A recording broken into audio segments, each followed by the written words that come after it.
It's another exciting moment for us to be together, ladies and gentlemen.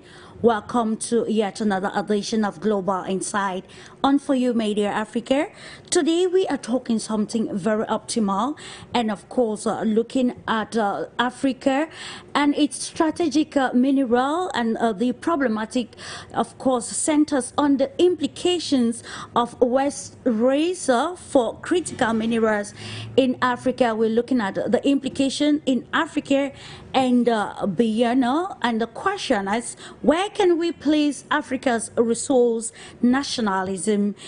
Today's program with a panel of experts, we're going to dive into a profound impact of Africa's critical minerals and of course looking at regional security, economic development and the important role in supporting global industries. These minerals, which are essential according to reports for high-tech sectors like defense, clean energy and telecommunications, have highlighted or heightened strategic significance in an increasingly interconnected world. And recently the United States has been warned or cautioned to diversify its resource sources to be able to meet up with future needs, and accord to counter China's head start in Africa. Washington must roll out more vigorous commercial diplomacy with a keen eye towards building a critical minerals partnership in Africa. A 76-page report said, which was released by the United States Institute of Peace. The report also underlined that an option for the U.S. would be to increase commercial diplomacy in countries like the Democratic Republic of Congo, which happens to be the world's #1 cobalt supply, and the Southern African nation of Gambia, that stands as Africa's second largest copper producer. So in the course of this program, we want to look at these moves by the U.S. and other countries that are actually vying for resources or resource base in Africa. How will this benefit the African continent? And of course, we want to see the implications not just in Africa, but beyond. And we are also going to analyze some components that make up this very important topic for today. It's Global Insider. Time for us to uncover the panel of experts, and I'll be taking you to Moscow. We're being joined by YULIA BERG. She's a political scientist, founder GLOBus Expert Club. Hello to you, Yulia. A pleasure having you this day. Hello, thank you for the invitation. Happy to join you today. It's always a pleasure having you to share insight on pertinent issues like this one. Let's say hi to and welcome HARLEY SCHLANGER, who is the international spokesperson of SCHILLER Institute. Hello to you, dear HARLEY, and welcome again to the Pan-African TV. Well, hello, thanks for your invitation. And I have to say, this is an absolutely timely moment for this discussion, given the situation in the world, the chaos that's been unleashed by the Ukraine war, by the Israeli genocide in Gaza. It's absolutely important to be discussing how we get out of this mess, and it means getting out of the control of the unipolar order. Thank you so much, and of course we appreciate your time to contributing to this very important topic. Indeed, it is a new world order. Let's go now to Canada, joined by Dr. ENOAKU, who is the director of the Center for Africa Development. Welcome to the program, Dr. ENOAKU. Thank you, Clarice. It's been a while, and good to be on the program again after a while. So thanks for having me on this program. It's a timely time.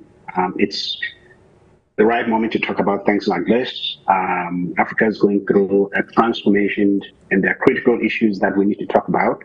So thanks for having me one more time, Clarice. And welcome back to you, Dr. ENOAKU.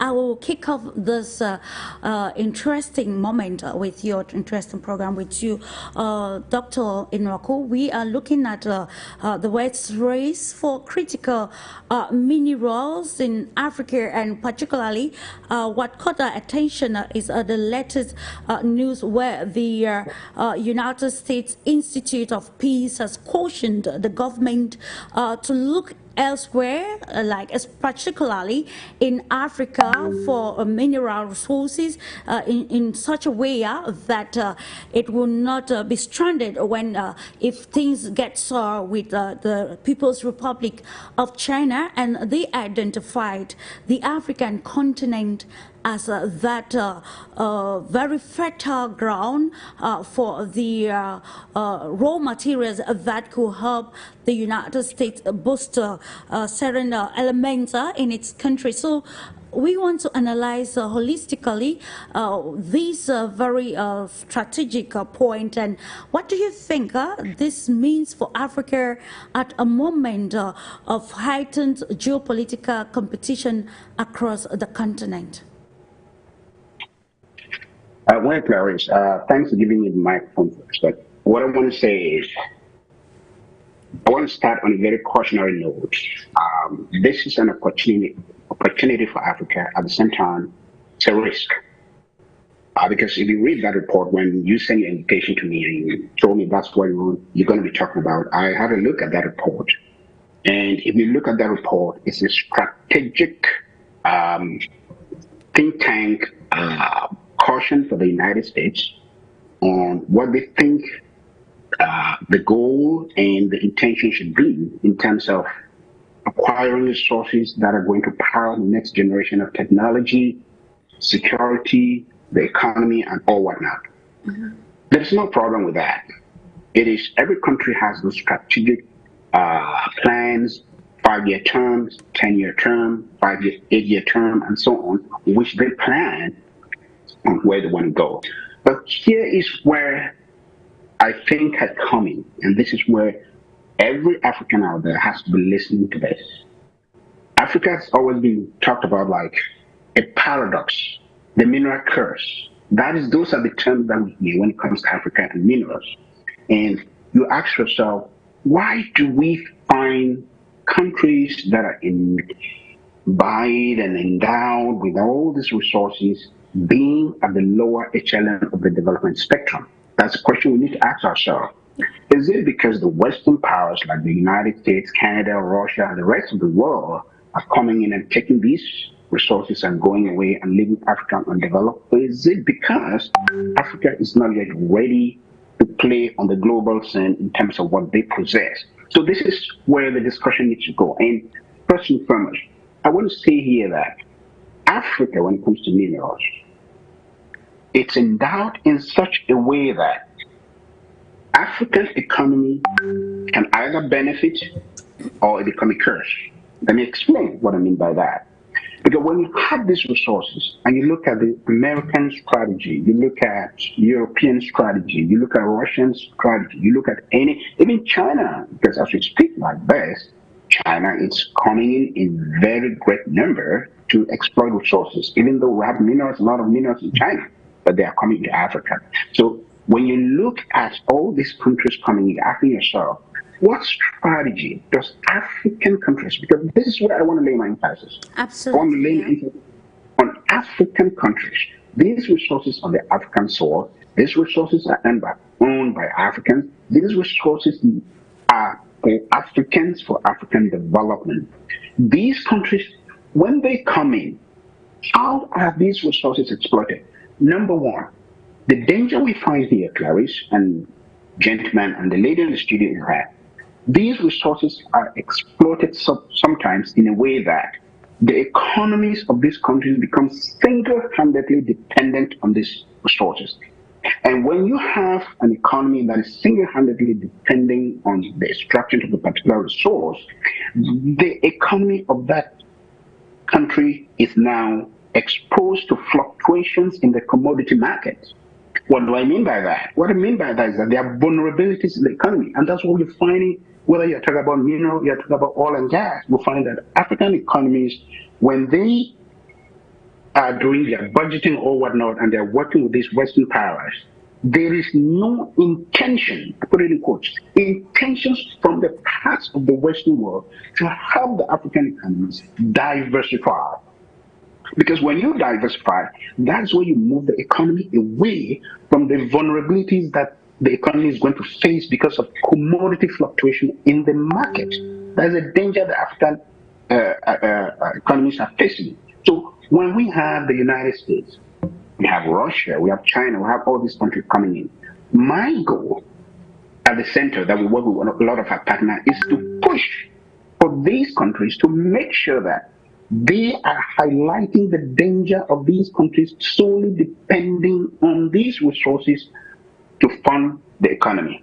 They must be pushing them for diversification. When you read the report of the United States Security think tank, they did identify good governance because they found out that, in exploitation of these resources, a lot of it end up in the hands of gangs and mismanagement or what. They did identify that.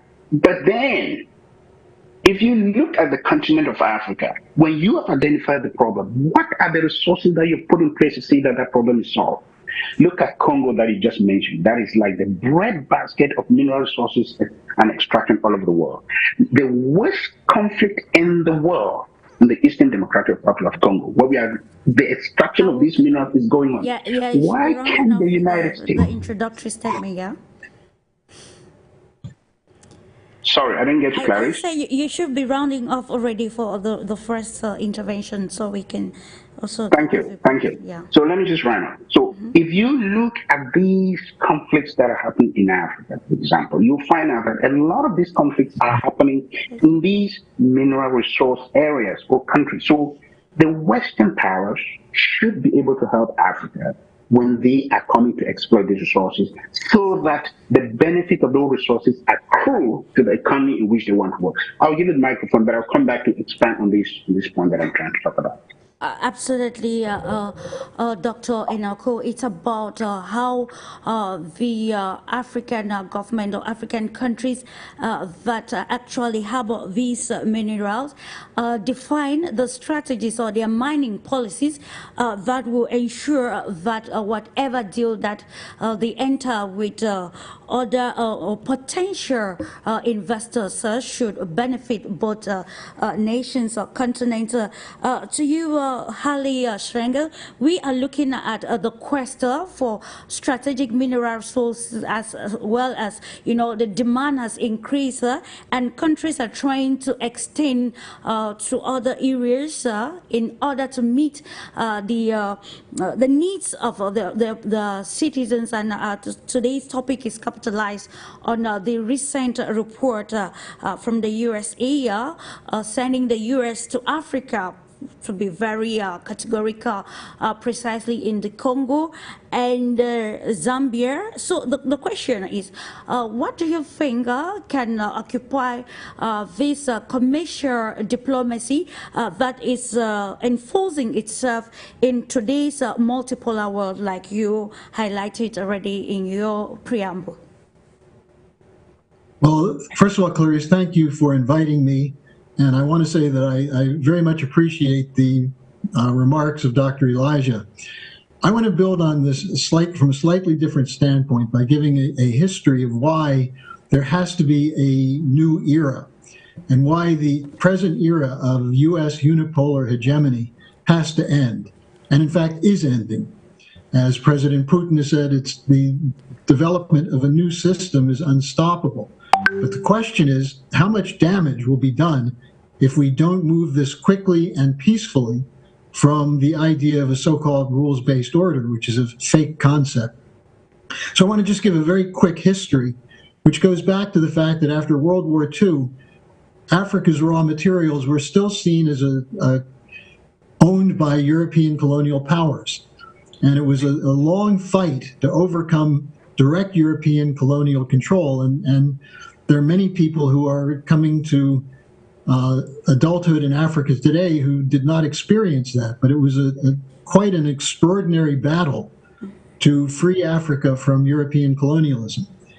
Now, after World War II, there was an effort to bring the United States in because the British were no longer strong enough to bring the United States in as a military enforcer of this imperial order. But there was a fight in the United States. Eisenhower sometimes was with the British, sometimes he wasn't, as in the Suez Crisis in '56. John Kennedy had an early history as being opposed to colonialism, in particular in Vietnam and in Algeria. But with the assassination of John F. Kennedy, we had a whole new era in the United States, which became one of what are, in a sense, colonial wars. Controlling raw materials by overthrowing governments, by coups, by clearing out people like Lumumba in the Congo, by running coups in one country after another. And after the economic collapse in 1971 and the removal of the dollar from the gold reserve, the goal of the U.S. and the International Monetary Fund was to indebt every African country as much as possible and to use the conditionalities of the International Monetary Fund to say, as Dr. Elijah was saying, the markets will be set outside of Africa. It will be the European colonials who will determine the price and the value and will dictate the terms of your involvement in the international monetary sphere. Now, after the collapse of the Soviet Union, actually, let me just say, this was combined with Henry Kissinger and Zbigniew Brzezinski with a military imperial doctrine against any nation asserting its sovereignty. After the collapse of the Soviet Union, the coming into power in the United States of the Wolfowitz, Bush, Cheney, and later Obama and Biden crowd, they essentially reasserted the imperial right, what is called by Blinken and Biden the so-called rules-based order, where the rules are made in London and Washington, including rules of terms of trade, currency, devaluations, and so on.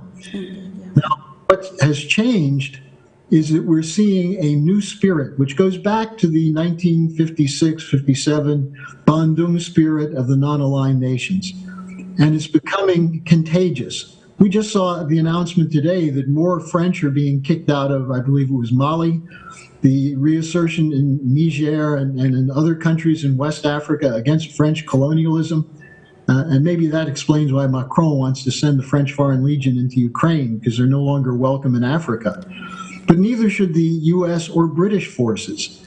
And what we're seeing now with the emergence of the BRICS, the Brazil, Russia, India, China, South Africa alliance, which is now expanding into Africa with Ethiopia and Egypt, and has a potential for taking the world out of the petrodollar control of the London and Wall Street banks, what Dr. Elijah was talking about can be realized. Raw materials in African countries are the sovereign right for the nations of those countries to develop for the benefit of their people, which means industrial capacity, which means energy independence, which means infrastructure development. And I would argue that any country that wishes to make a claim on resources in Africa should look at what's happening now with the so-called rules-based order committing genocide against the Palestinians. We need a movement which actually defends the sovereignty of every nation and which the sovereign right of governments to act on behalf of their people, not on foreign corporations. Now, will the corporations give that up? Well, they control most of the political leaders in Europe and the United States.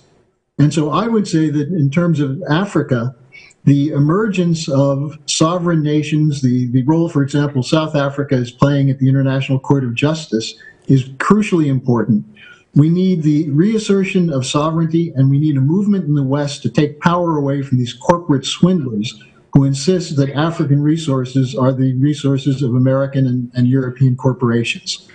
Indeed, there is always a question asked if the fact that Africa has many resources is a blessing or a curse for the continent. And I think it is high time we answer strategically the question. Continuing with you, Yulia, question or the problematic focuses on the implications. And when we're talking about the implications of this quest for strategic minerals in Africa and beyond, we want to look at the strategic implications. You know, this is coming at a time the government of Nigeria has been on shell to ensure that they do a thorough cleanup in the Niger Delta. We can talking about the contamination of waters and the environment and the impoverishment of even the population in the Niger Delta,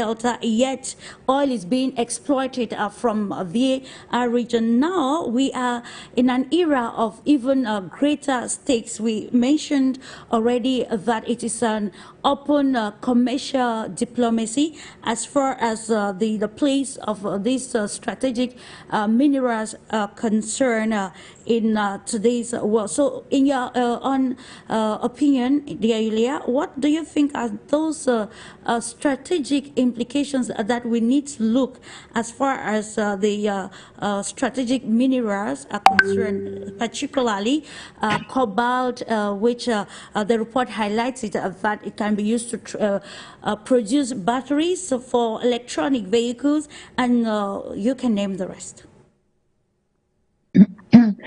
Well, it's not a secret to anyone. I believe that to a large extent, the wealth and the GDP of the Western countries, especially European ones and also the United States, is based on the cheap resources they were able to extract from the African continent.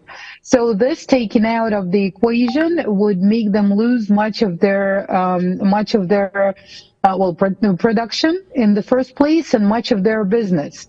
And unfortunately, not just the environmental regulations to a great extent were not followed, but also the labor regulations and the conditions under which people do get involved into mining sometimes go as far as slavery and the use of child labor in order to extract those rare earth metals, in order to extract gems and gold and many other things. But when we talk about strategic resources, another important one I believe to mention is uranium.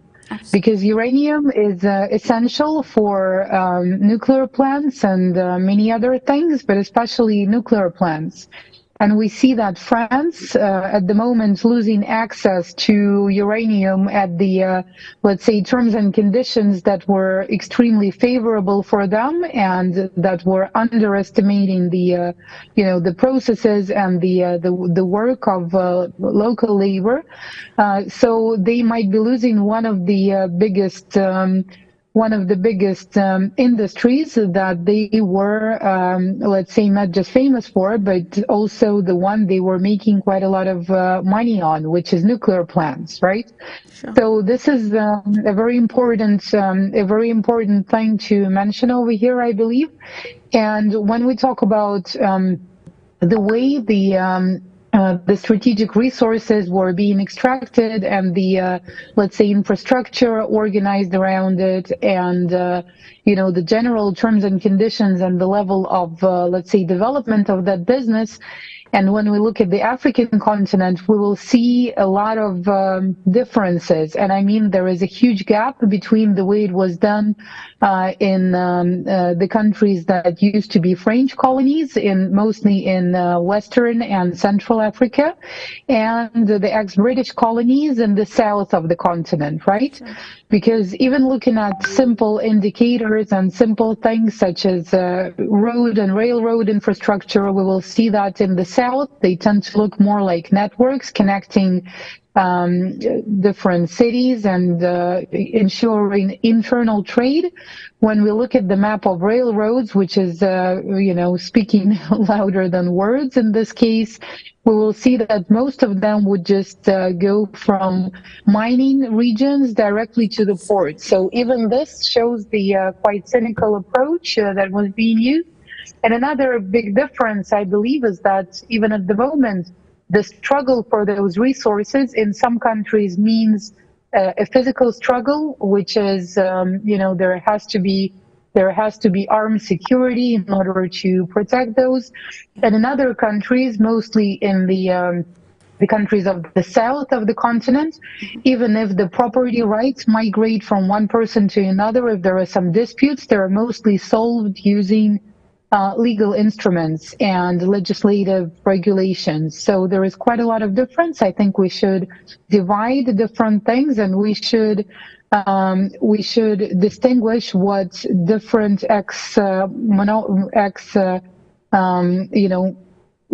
owners, let's say, the ones that were enjoying all of the benefits of having colonies, the different approaches that they would use and the different type of investment they would make. So there is a huge difference to take a look at.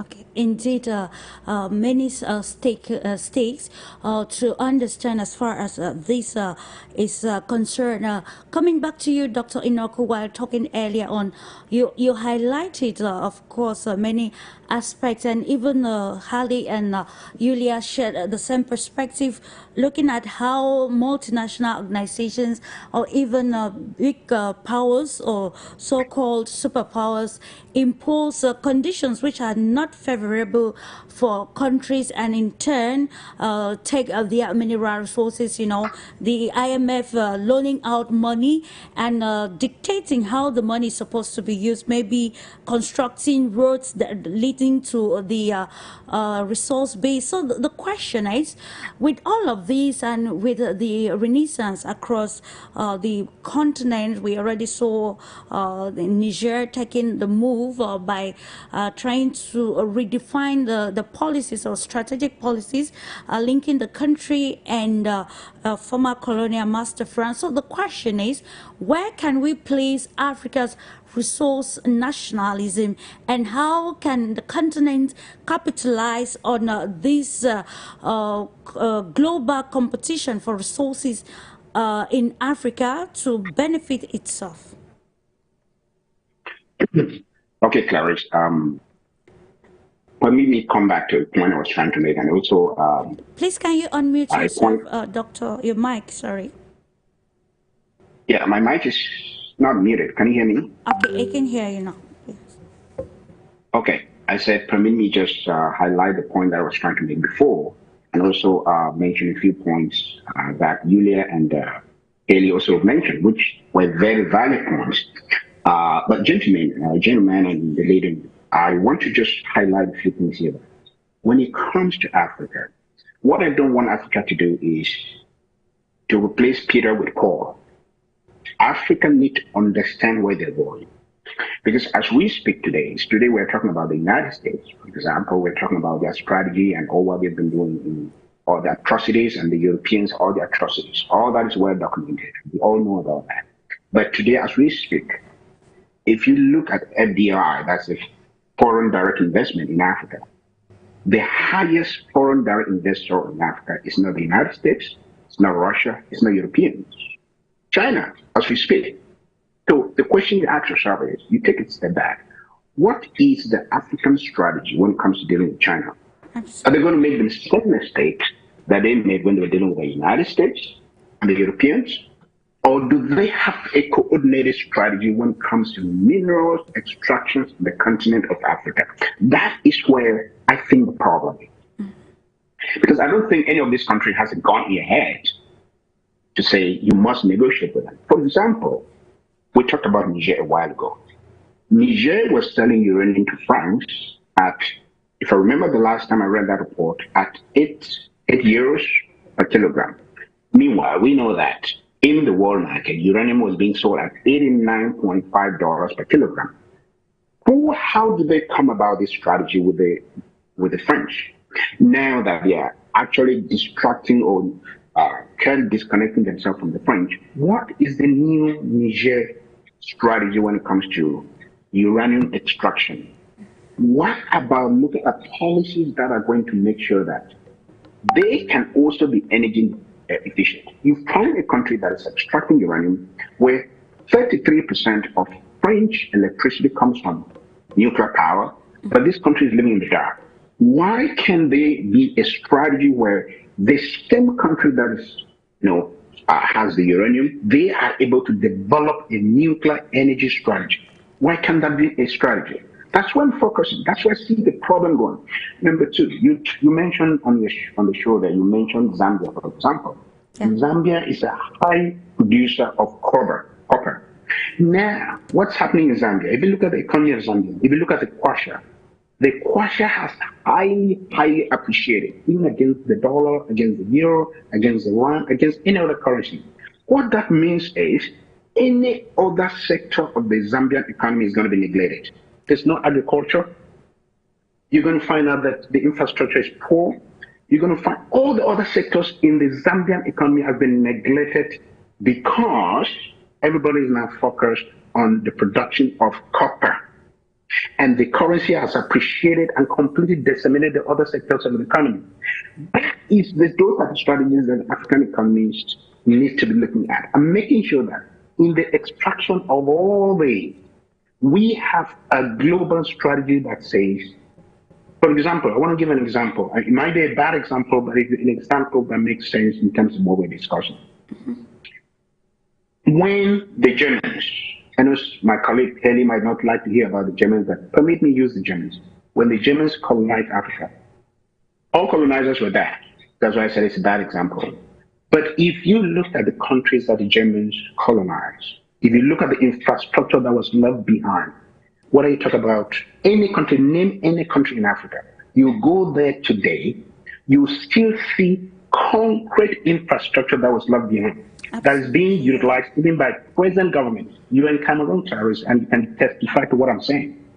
That is the strategy I'm talking about. You are extracting, and there is no concrete infrastructure, economy, technology transfer, system organization, nothing in place that says when we extract these minerals, the economies of this country need to benefit in A, B, and C. So that is where Africa is falling short. Because if you look at, for example, I know my friends here from Russia. I love Russia. I've been in Russia. I was a representative of the BRICS Forum. As Yulia, you would know, I was one of the representatives, so I have nothing against Russia. But if you look, for example, Russia, for instance, Russia is very good in agriculture. And Russia is now having a foothold in Africa. I would expect the African countries to say, okay, Russia is very good in agriculture. The agricultural sector is well developed. Let us ask Russians, as we're working together with them, that there should be some sort of a transfer of agricultural technology from Russia to Africa as we're dealing with Russia. That should be the strategy. Because as long as the strategy is not diversification of the economy and you're focused on just extraction of a mineral, Africa will still be very dependent. And number two, permit me, I know that you need to pass the microphone to the next colleague, but if you look at the strategy of Africa, for example, when it comes to the African Union, there is what we call the commodity strategy that was developed by the African Union. As long as that development commodity strategy has not yet been developed, which is a strategy that says that there's going to be a council of African leaders that will develop a strategy that any country that is going to extract minerals in Africa will have to go through the re-harmonization and verification of their status and so on and so forth before they can have a footstool in Africa. Because as I was mentioning before, if you look at the countries where we have real minerals, I'm talking about the Congo, because that's the basin. That's where more than 80% of the minerals in Africa is coming from. We know Zambia and a few other countries, but Congo is where the deal is. Sure. Look at the war that is going on in Congo. Ask yourself the question, who is sponsoring those wars? Who is sponsoring those wars? You have rebel leaders that have helicopters, machine guns, and all whatnot. Who is sponsoring them? Of course, it's not Africans. Are Westerners who are coming in because they want to extract minerals. They give guns to nationals and they brainwash them to kill ourselves and so on. And then these minerals are extracted. But if you have a commodity strategy in Africa, this will end because before they come in, we know who is coming in. We know who is extracting. We know everything before they even put shovels on the ground. That is the strategy that African countries need to follow. So my intention in this discussion is to make sure that African leaders take the bull by the horns and take their own leadership into hand. It is true that these Western oligarchs and the Western complex, they are coming in or whatnot. But if you stand your ground, like we're saying in Mali, Burkina Faso, and these other countries, they will bow. They will bow. So that's where I want African countries to go. Indeed, it's about the strategy and how feasible it is faced with present day global shift. You talked about the crisis befalling countries that are very rich in these natural resources, and we see that some of the countries that fall in under the collective West actually have a foreign policy that favors war. And like you underlined, Dr. ENOAKU, when there is war, a lot is happening. And as far as the mineral strategy or policy as are concerned, coming again to you, HARLEY SCHLANGER, we are looking at the fertile nature of the African continent. You highlighted, of course, very pertinent on the aspect of seeing that it's a high time to put an end to a unipolar world order, and of course some policies that favor just one entity. Now, in this, let me call it in a dynamic landscape of resource competition across the global world, there is need to diversify partnerships in mineral sector to actually reduce dependence on a single global power. In your own perspective, what do you think are those parameters that these countries that are endowed with these natural resources that the world need in order to provide energy, to meet up with the changing times? Actually, what are the parameters feasible in the world of multipolarity? Well, that's a good question, and I think I can build on a little bit of what Dr. Elijah was just saying by going back to the topic of this meeting. You know, the Institute of Peace report. Now, that's not an Institute of Peace. It's an Institute of Imperial Suppression. The idea that you have to compete with China for Africa's raw materials so that the United States can get its share defines the problem. That's what the unipolar order is all about, using regime change, assassination, coups, terrorism. You know, it's interesting. I think the United States has military units in virtually every part of Africa. What we saw, and I go back to this, Niger, Mali, Burkina Faso, kicking the French out is the first step toward achieving a modern sovereign state in Africa. You look at the role of divide and conquer that's played. We look at what's going on now in Somalia, in Sudan, the deployment of military forces to do what? To keep the looting in the hands of local people? That's not a solution. So I think what we're seeing now on this idea of multipolarity is a break from the technological apartheid that says that the West has the rights to the resources because the West, and by West I mean the US and Europe, has the technological capacity to use them. And what the African countries should do is try and figure out how to make a little bit of money on the side. That's wrong. And I should just remind people, I'm not German, I'm an American. And I'm very ashamed of what my government has been doing the last 30 years. But I point to the anti-colonial tradition of the United States. The U.S. became an industrial power because it fought against British imperial policy every step of the way in the 19th century and through the first part of the 20th century. The tragedy is that the U.S. succumbed to that imperial outlook and started assuming that because of the military strength and the so-called monetary control, the U.S. has the right to the resources. No American corporation or British corporation or Dutch corporation has the right to the resources of any African nation. Those are the sovereign territory of those countries. Now, the purpose of the Schiller Institute is to build an awareness in the West that the West is going to become irrelevant because Africa is a growing continent in terms of population, in terms of capabilities, in terms of the idea that it's not going to be subordinate to the corporate cartels anymore. And so if the West wishes to have any role in Africa, the idea of technology transfer, education, these are the things that should be provided, healthcare, but mineral extraction, that era is over. It has to be over.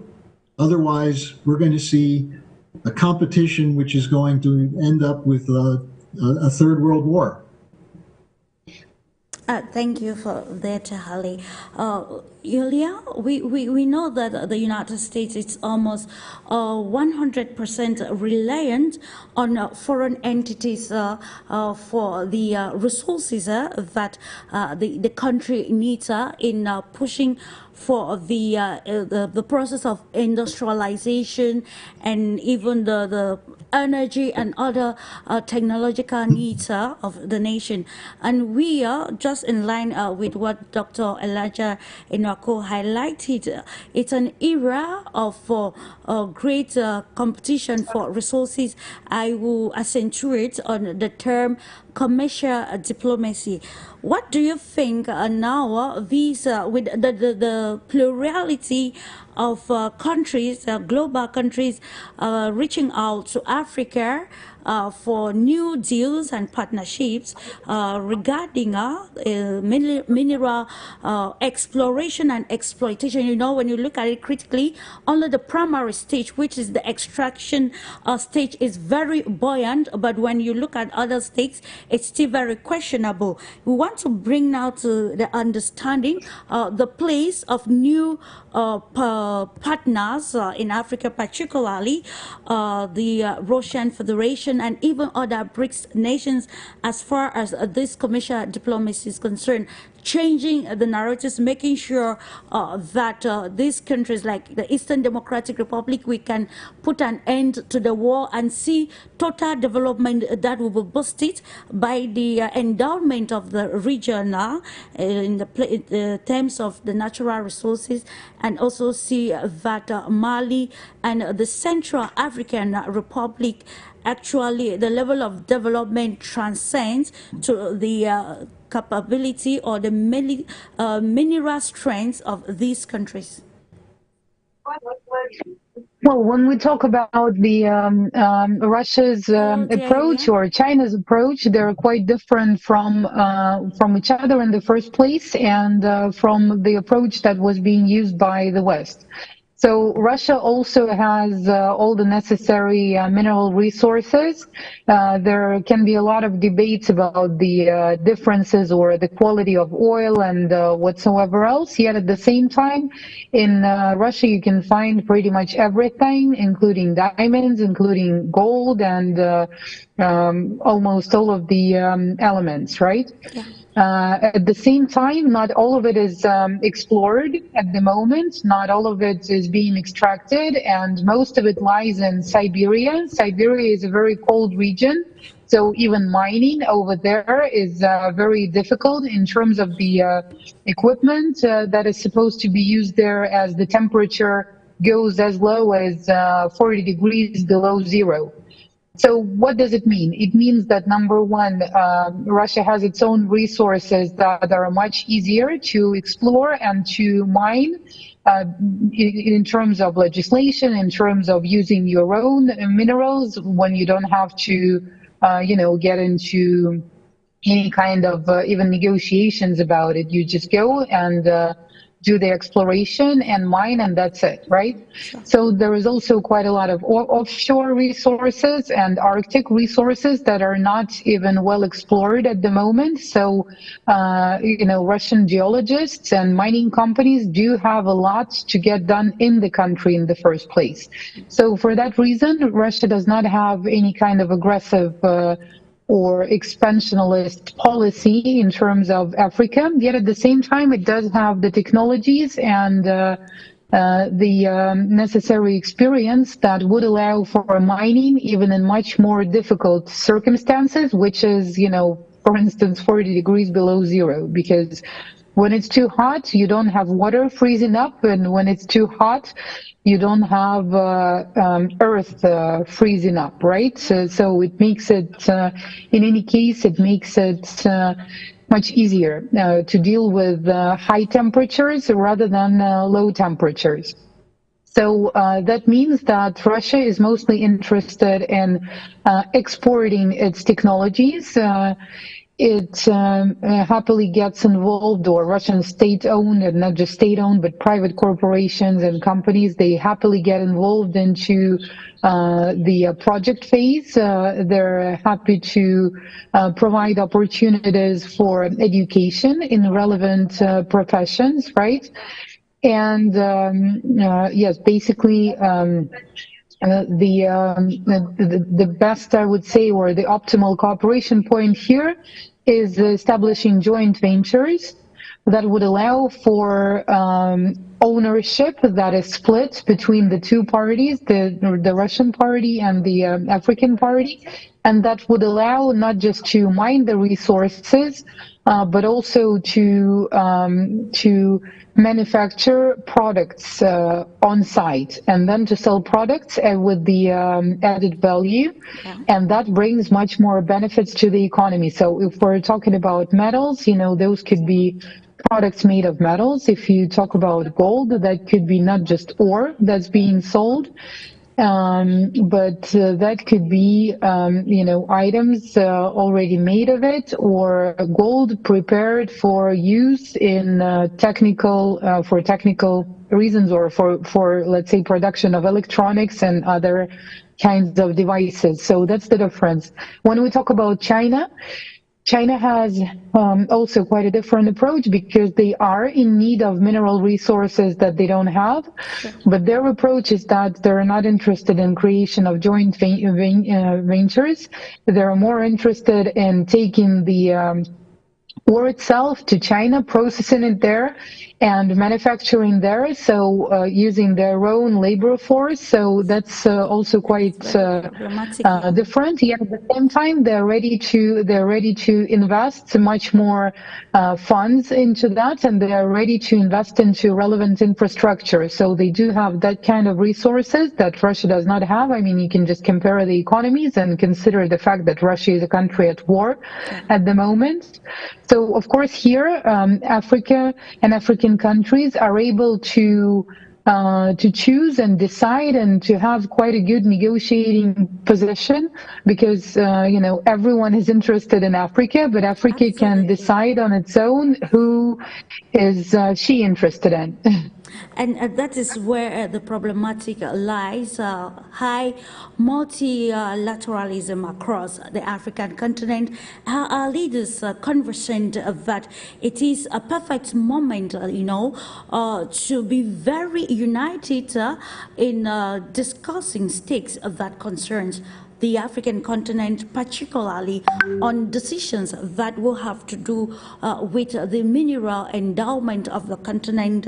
Let me proceed with you, SCHLANGER. We have identified all of these different approaches taken by different global countries, actually seeing Africa as the hub for mineral resources. So in what ways can this global cooperation and multilateral agreements contribute to ensuring fair and ethical trade practices in the mining, and particularly the extraction of critical minerals from Africa? Well, unfortunately, I'm skeptical that any European or U.S. interest would be involved in fair policies right now, because the financial crises in the West are causing them to try to loot more aggressively. And that's why we see some of these wars, the colonial wars that are being launched, the use of terrorism and so on, the divide and conquer strategy going back to the British Empire to keep African countries apart. And look at what was done to Libya. because of Gaddafi's discussion of possibly setting up a monetary fund for Africa backed by gold and oil. Yeah. So the idea of independence and sovereignty is what the West is attacking.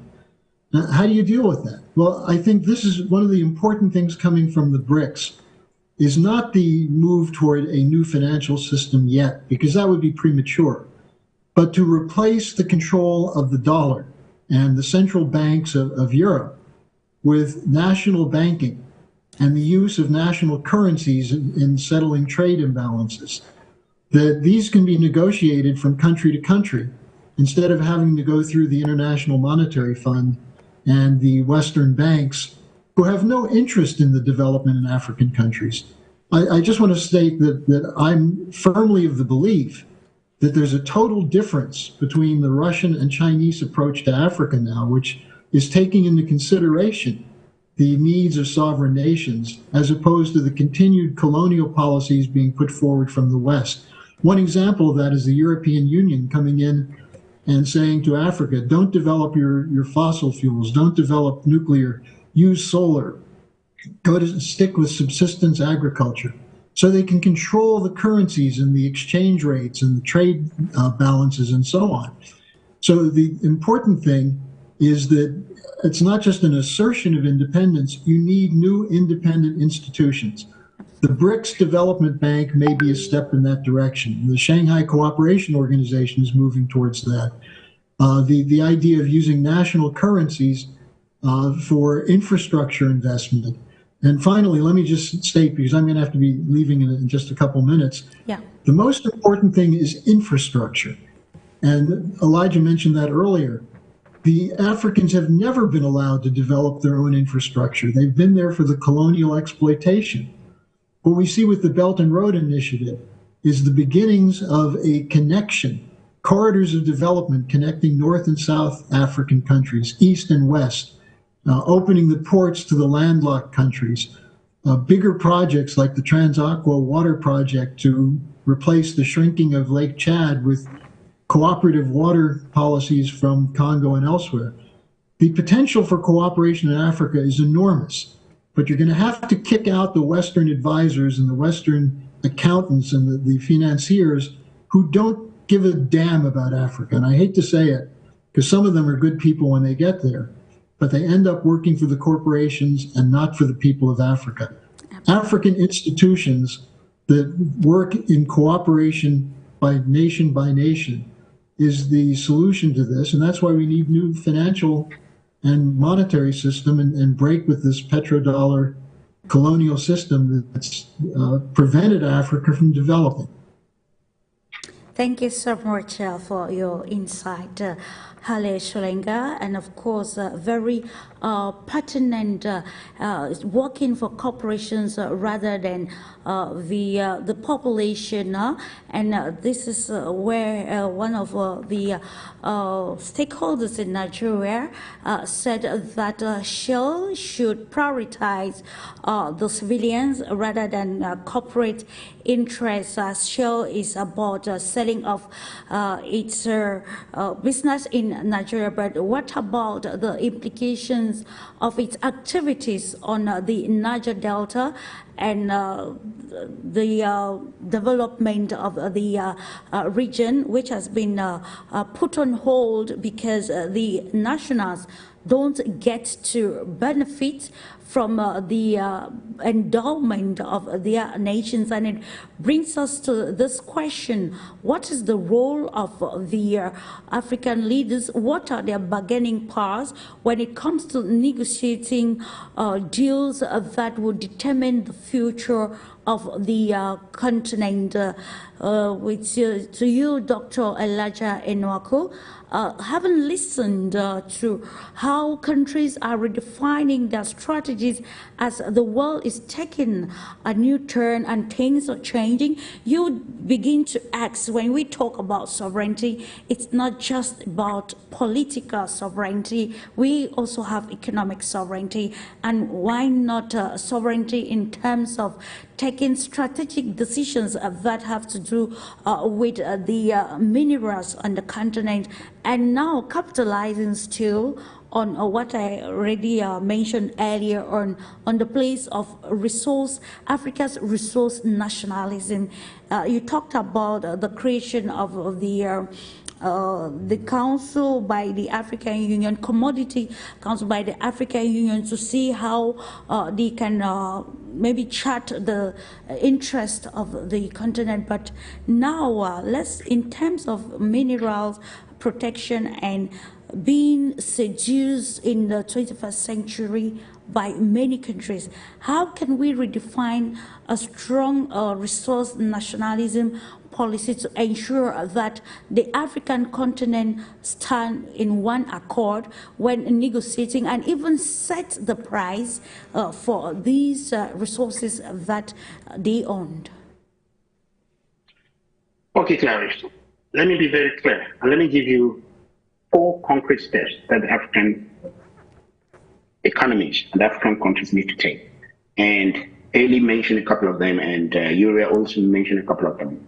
And if you listen to my speech in the BRICS forum, I was really hard on the BRICS member states because I do not expect them to use European policies to deal with Africa. I expect them to be different. Russia's a little bit different, but China not. I think Yulia also mentioned a couple of things that that's going on there. So that was part of my speech when I presented in the BRICS forum. Now, here is the point I want to make. Number 1, Africa is being killed at the level of financial transaction. Africa does not have a coherent monetary policy.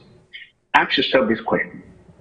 How is it possible that these Western powers do not produce gold? Because the currency of a country is backed by the gold reserves. How is it possible that these Western countries do not produce gold? Africa produces gold, but their currency is backed by gold. But most of the African currencies do not have enough gold reserve to support those currencies. That's why you have those fluctuations and those exchange rate very, very high. How is it possible? We do not have a good monetary policy. Now, the second part of the monetary policy is that the monetary policies that you find in Africa are colonial. It's not just the franc CFA, because a lot of people are just going to go to franc CFA. That's the worst of the worst, but there are still others. What are you talking about? The kwacha, you talk about the Kenyan shillings. If you look at the way those currencies are pegged, they still have colonial vestiges attached to those currencies. So we do not have an independent monetary policy in Africa. Number 3, if you look at the loans that African countries collect, for example, because we are talking about minerals and so on, because you need money and so on and so forth. If you look at how these African countries go into partnership with these powers that come into negotiate and extract minerals in Africa, how they're being paid. They're not paid in local African currency, they're paid in dollars. What happens when you get paid in dollars? Who benefits? It's not the African economy.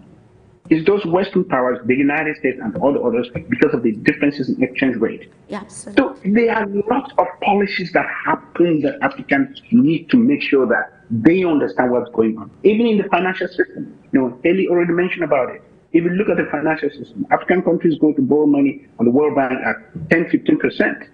The Western powers go to borrow money at 0.5%. I expect the BRICS countries to put pressure on these Western powers to make sure that they are considering loans for the country. Because when you have reconsidering loans, they do not follow the main path of the traditional loans that African countries are taking, because they use the credit system and say African countries are a higher risk, therefore we're going to give them loans on a higher rate because of that, rate of this, rate of that. I don't want to go into technicalities, but sure. I expect the BRICS countries to now put pressure and say African countries cannot be bearing the loan, because if you look in at the debt servicing, Paris, you look at how much the money that's gotten even from the mineral, the stuff or whatnot, it's being used to service debt. It's not even used for the economy of those countries' investment. They're being used to service debt. Look at the debt ratio all across Africa. You're dealing with 35% here, 40% here, 50% here. These are put upon the African Union through this institutionalized colonialism, IMF, World Bank, or whatnot. I expect the BRICS Bank to come in and salvage these African countries. So there are a lot of strategies that African can use that Yulia already mentioned one of them, like, on-site production of those minerals. I don't expect Russia, which is a member of the BRICS, to do what the Western world is doing to Africa. I expect that when minerals are extracted from Africa, there should be on-site transformation. That's part of the commodity strategy that the African Union is trying to adopt. They should on-site transformation so that the benefit of that transformation accrue to the local economies and not to the Chinese economy. That is my beef with the Chinese system of working with Africa and utilizing Western colonial systems and saying that they are part of the BRICS. I don't agree with that. So there are lots of things that can happen in Africa. Time will fail us to go through some of this, but there need to be a common strategy among the African countries. There needs to be unity among the African countries to deal with these Western powers. Otherwise, even when they come in to do this, they are going to decimate the economy while extracting minerals. Indeed, and those are the complexities of the situation surrounding Africa now. You quite mentioned the China and its foreign policy stance in Africa, and if all the activities are happening across the continent, not benefiting Africa, then there is a problem, especially a country that is young and buoyant in terms of human capital. And how can this human capital be harnessed and fight ills like corruption, unemployment? Countries more determined than ever before because of the pressing needs of their citizens, and African nations need to be conversant, and being conversant means they have to create a favorable agenda or umbrella that will harbor all the extraction industries or the decisions taken by countries regarding the place and the value of the minerals on the continent. Coming back to you, dear Yulia, now when we're looking at Africa here, we look at the stakeholders or other actors that are coming in. U.S. President Joe Biden has been very intentional lately about trying to win back Africa.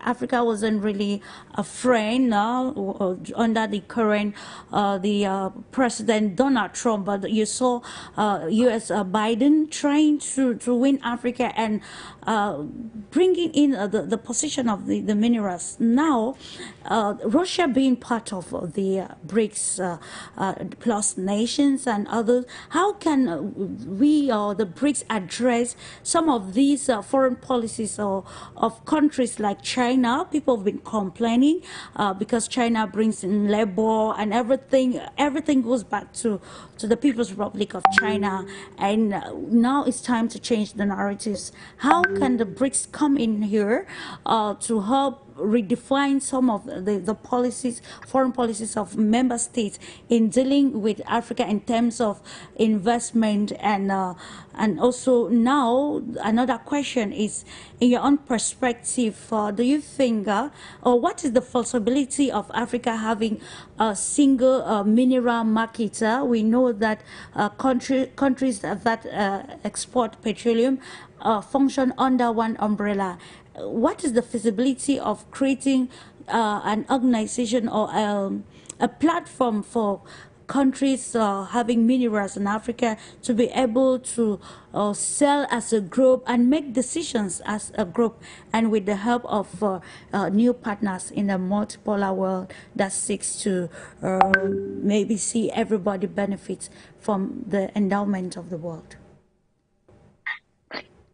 Well, when we talk about the United States and its foreign policy and its current dominance, I think it's important to mention that it's based on monopoly that they have in the media, which means that they control the media resources, which allows them to shape public opinion. And when I say media resources, I do not just mean the media outlets or television or this kind of things, but I also mean the Hollywood industry, let's say so, because the cultural expansion and the ideas that are being put into the movies that are popular worldwide, they're also designed in a way in which they're shaping people's opinion and public opinion in general. That's number one. Number two is that the United States have or used to enjoy and are still enjoying some kind of a monopoly on the use of military force without consent or approval of anyone else. So that allows them to deal the hard way, or the hardcore way, I would say, with the situations they don't like, and moreover, to change governments like this, overthrow governments like this, like it happened in Libya, for example. And also, it allows them to make a lot of money on the military-industrial complex. In some cases, it allows them to trade blood for oil. And in most of the cases, we're talking about blood and oil belonging to the people on a certain land. That's happening in Syria. That was happening in many other countries where they were killing the local population and extracting mineral resources, including oil, or oil in particular. That's number two. Number three is that the United States enjoys the full control of the global economy, global economic system, and the petrodollar system. That implies that whatever happens and whoever tries to, trade using their local currencies and whatsoever else, the way the global economy is designed, and let's say the financial system is such that you will always, sooner or later, come to petrodollar, and there is nothing you can do about it at the moment. So even if you say that you trade directly in the Chinese yuan and Russian ruble, still to do the exchange, you still do it through an exchange into US dollars. So there is no way to avoid this at the moment. And those are the three pillars, I would say, on which the hegemony stands. Yeah. Also, we need to understand that using those control mechanisms, the U.S. does not always operate directly, as it has a lot of associates and affiliates, and has a vast control over many other countries. So we can hardly talk about France's sovereignty at the moment. We can hardly talk about Germany's sovereignty, because Germany was one of the strongest economies in Europe. That was based on their mighty industrial complex and production, which is now gone, as when they lost access to Russian cheap gas, and when Nord Stream 2 was exploded. A lot of their production had to move to the States, and then the States promised them to cover their needs in terms of energy, but that never happened. And the myth on the renewables is just a myth, because it can never ensure the needs not of households, but the needs of industries. And there is no example of when and where it could take place. Even in Denmark and even in Germany, where they have the biggest, let's say, wind energy farms, they're located in the Baltic Sea at the north, and the industrial regions are in the south, like Bavaria and other ones. So we see that Germany is weak, extremely weak at the moment. France is controlled, and those were the strongest players on the map of Europe, right, that are not sovereign anymore. So in some cases, the US doesn't even need to act directly, but it can use those puppets that they control. And when we talk about what Africa can do, or what African leaders and countries can do in order to be stronger and obtain more sovereignty, let's take a look at simple facts. So Africa is extremely rich in gold, which is, like the benchmark metal.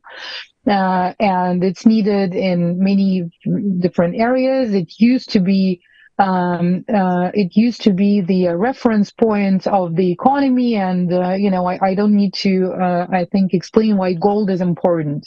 Yet at the same time, in Africa, you do not even find refineries that are able to put their label on them, right? So when you produce gold in Africa, of course, you can do the gold bars, but then you still have to send them to Dubai in order for them to be sold at the global market, right? So Africa cannot sell it directly, so it does not have the right to claim its gold at the global market, and it doesn't trade at the London Stock Exchange. This is ridiculous. This is extremely unfair when you look at it, Absolutely, yeah. because whatever gold you mine in Africa, then you have to take it somewhere else to legalize it. So the countries do not have the right to say, okay, I put my stamp on it, I guarantee the quality, this is our gold, we trade it at this price. There is no such a right.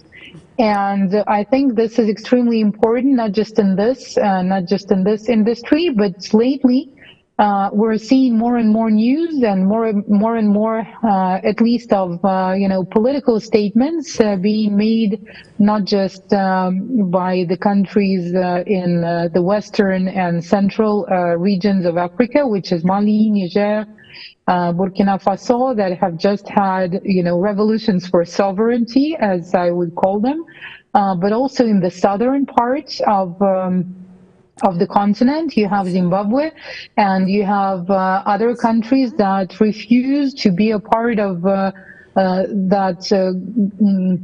let's say, well, they call it global, but it's actually Western system that controls their mining capacities and their opportunities to enter the free trade at the global market. So we will see how this unfolds, but the public steps were made, some of the documents were signed, and once Africa has the sovereignty to, or African countries, when they claim sovereignty to set the price, to put their stamp on whatever they produce and to dictate the rules of the game, then we will see major changes. But it is necessary to stay united. And United Africa, like actually United Africa, really United Africa, is one of the key threats for that unipolar model, because the West is interested in suppressed and weak Africa that is not able to resist, and that is just spilling blood of neighboring nations and brothers, basically. Okay, thank you for that brilliant intervention, dear Yulia. Coming back to you, Dr. Elijah ENOAKU, we are very conversant with the stakes across the African continent, and when you listen all of this, you understand that Africa is still very sidelined when it comes to taking global economic decisions, and for things to change, there is a need to be real and feasible strategies to redefine perspectives. So the question is, now we want to look at the role of the private sector and also the African diaspora in ways that maybe, first of all, asking if they have the capacity to maybe pressure constructively the international organizations, especially economic organizations that will give Africa a voice on economic affairs, global economic affairs,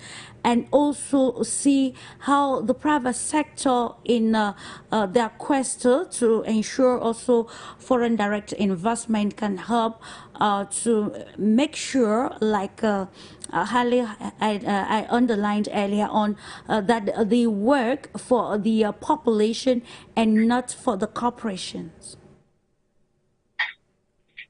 Clarice, you asked a question that makes me chuckle. When you talk about Sorry, the diaspora. I missed that, Dr. Elijah. No, I said you asked a question Seems that made me muted. chuckle. Can you hear me? I can hear you now. Thank you. You can go ahead. Yeah, I said you asked a question that made me to chuckle, because when you talk about how the African diaspora can help in some of these challenges when it comes to mineral strategy in Africa. The question that comes to mind is how many African presidents or how many African governments look at the diaspora as part of a solution instead of a problem? When we are being considered like we're a threat because you want to make sure that there's good governance, you're fighting against corruption, you're fighting against embezzlement, you talk about those things, you're being considered as a threat to your own country. So that's one of the biggest problems we have in Africa, leadership problems. You now talked about sovereignty. The sovereignty in Africa, the deficit of sovereignty in Africa is because of the leaders that we have. We have puppet leaders in Africa. We do not have leaders. We have leaders in Africa that we have the leader, the current leader in Mali, current leader in Burkina Faso and Niger. Then you can say that we have leaders who can stand toe to toe, leaders who welcome their diaspora. Look at what's happening in Niger, the fastest growing country in the world today. What is it? It will shock you to know that's Niger. Go and look at the United Nations Development Index. Yes. Niger is the fastest growing country in the world as we speak today. That's the recent data that I was looking at just recently. It would take a revolution in Africa to have the crop of leadership that is going to stand toe to toe with the West and say, you know what? We are not going to be selling our uranium at 8 euro per kilogram when in the world market is $89.5 per kilogram. We're not going to be doing that. It was going to take a new cream of leadership in Africa to stand toe to toe and say, we are not going to export any gold in this country without being processed either into finished, semi-finished product or finished product. It will take a new cream of leaders to stand and say, no, we are not going to be paid in dollars. We're going to be paid in a local currency. If you come to this country to export, if our currency is, shillings, for example, in Ghana, or shillings in Kenya, we're going to say, you are going to pay us in shillings. We are not going to accept any payment in dollars. We're not going to accept any payment in euro. It's going to take a new cream of leaders to stand toe to toe and say, no, we are not going to have a foreign currency imposed on us. We are going to have our own independent policy. And the diaspora needs to be part of this. Look at countries like Ghana, because you mentioned the diaspora, that's why I bring this perspective. Look at countries of Ghana, how they're gradually evolving. They welcome the diaspora, they give an opportunity for the diaspora to come in and bring technology and innovation and everything and be part of the political system. I have people in government that were in the diaspora that have been co-opted into the economy right now, and they're doing marvelous things. When I finished my postgraduate, one of my colleagues was Ghanaian. While I was trying to, situate myself in terms of what I'm going to do here, he took off his bag and went back to Ghana. As I speak with him now, he has a company, a private initiative that he has started in Ghana. He's working now with the partners that are here, and they are working hand in hand. And that is how the economy is being developed. Absolutely. But you have countries in Africa that are so hostile to the diaspora. How do you expect the diaspora to work hand in hand with them? They see diaspora as the enemy, as the one that is, talking about them or saying something, corruption or whatnot. But that is how Africa is going to develop. As long as we do not welcome our diaspora, because whether you talk about the United States, you talk about which other country in the world, that diaspora has been part and parcel of that development process. So I'm hoping that with the current cream of leadership that we're having in Africa, to answer your question, the diaspora is the part of it. But as so far, what I see happening in Africa, the diaspora is not yet part of the development process that's going on in Africa. It's unfortunate, but that's the truth. And indeed, a diaspora represents a pool of talent for the African continent, and they can be used with their expertise and know-how to help to redefine perspectives across the African continent. We are almost rounding off, but then coming back to you, dear Yulia, Dr. Elijah were highlighted a principal aspect which many have even talked about. leadership lapses across the African continent. I quite remember in our interactions with you in Russia, you said about the fact that Russians have understood the stakes, and that is why they have rallied behind their president. And I bet that even the engagement we had with foreigners based in Russia held the same opinion about the fact that Russians love their president. Now we are looking at the way forward with the leadership of Russia that has understood the stakes around the global world, which is primarily to protect the sovereignty of a nation at every front. And we also know that the Russia-Africa relations has taken another dimension, and we can see how this relation has made even other countries to wanting to engage with Africa. You see Ukraine and others opening embassies across the African continent. So now, what will Russia, because like Dr. ENOAKU highlighted, like people are waiting to say that, okay, you sent away France and embraced Russia, and the country is doing the same. Africa has not changed in terms of development. So how can engaging with African countries, like Russia engaging with African countries, help to bring in those qualities or leadership strategies of a president like Vladimir Putin that will help countries and even Africans understand the narratives and defend the sovereignty of their continent at every front?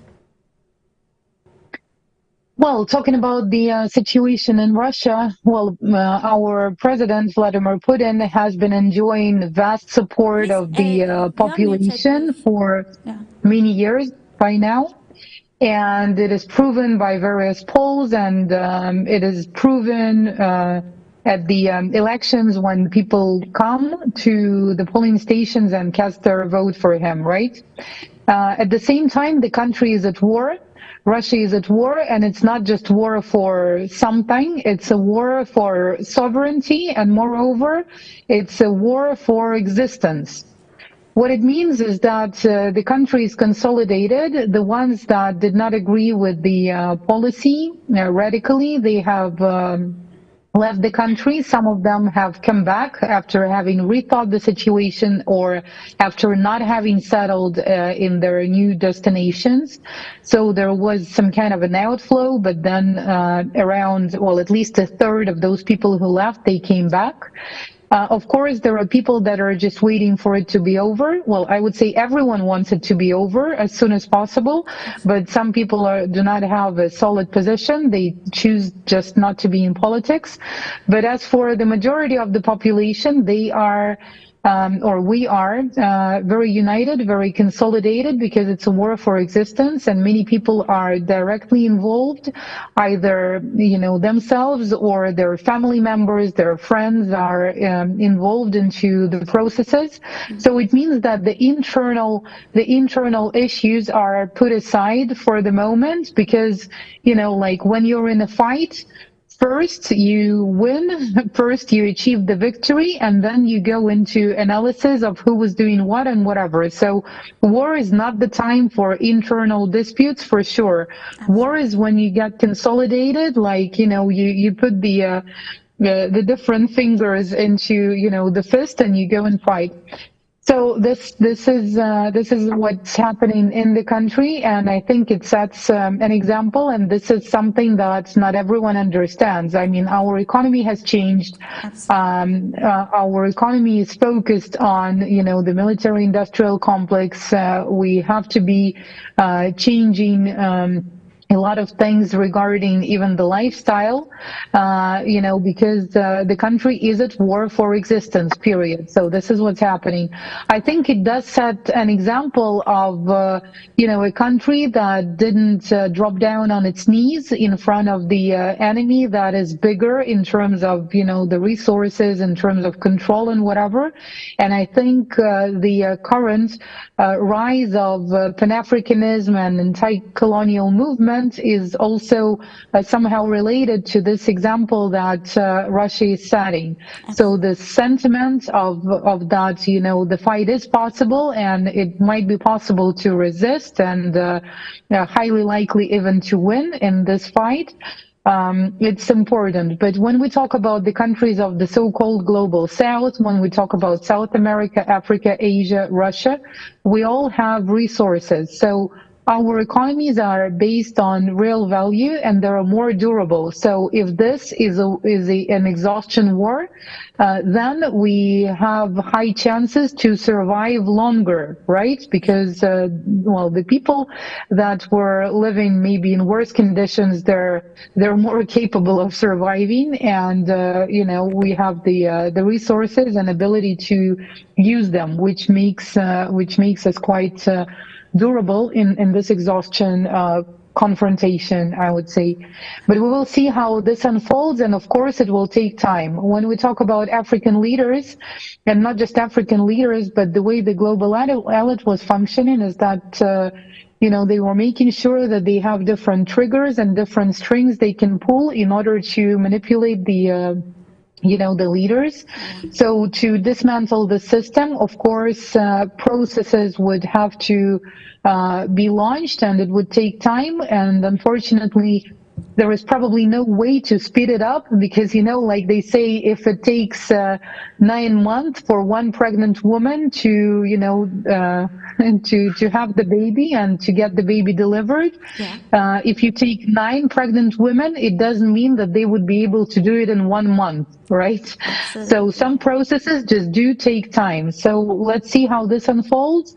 But it looks like what survives is what is based on strategic values, resources, and the ability to have, you know, the will and the power to combine the two and just, you know, live on. It's about the willpower. It's about the intentions. 1 minute with you concluding, Dr. Elijah. How do you think countries in Africa can navigate these challenges that come as across of you know, resource nationalism, geopolitical tensions, and even potential conflicts across the African continent? Just 1 minute, please.